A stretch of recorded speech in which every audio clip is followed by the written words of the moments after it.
નમસ્કાર, TV9 સમાચાર સાથે હું છું શિવાની। સમાચાર સુરતથી મળી રહ્યા છે, જેમાં 10 વર્ષની માસૂમ બાળકી પર નરાધમ કૃત્ય થયું છે। આ વિશે વિગત આપી દઈએ તો 10 વર્ષની માસૂમ બાળકી સાથે દુષ્કર્મની ઘટના બની છે, જેમાં પાંડેસરા વિસ્તારમાં આ ઘટના બની છે। માસૂમ દીકરીને ધમકાવીને દુષ્કર્મ આચર્યું છે। પોલીસે આરોપી મનોજ સિંહ રાજેન્દ્ર સિંહની અટકાયત પણ કરી છે। સુરતમાં વધુ એક માસૂમ દીકરીને દુષ્કર્મનો ભોગ બનવું પડી રહ્યું છે, ત્યારે કાયદો વ્યવસ્થા સામે વારંવાર સવાલો ઊભા થાય તેવી ઘટનાઓ સુરતમાં સામાન્ય બનતી જાય છે।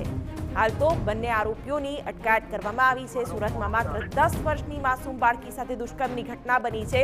પાંડેસરા વિસ્તારમાં આ ઘટના સામે આવી છે।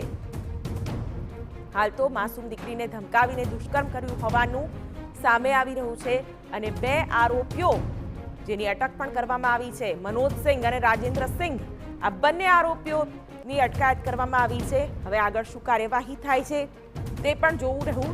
સુરતમાં પાંડેસરા વિસ્તારમાં 10 વર્ષની બાળકી સાથે દુષ્કર્મની ઘટના, સુરતમાં વારંવાર આ પ્રકારના ગુનાઓ વધી રહ્યા છે, ત્યારે સુરત પોલીસની કામગીરી, દીકરીઓની સુરક્ષા, આ તમામને લઈને સવાલો ઊભા કરતી આ ઘટના, પોલીસે હાલ તો બંને આરોપીઓની અટકાયત કરી છે।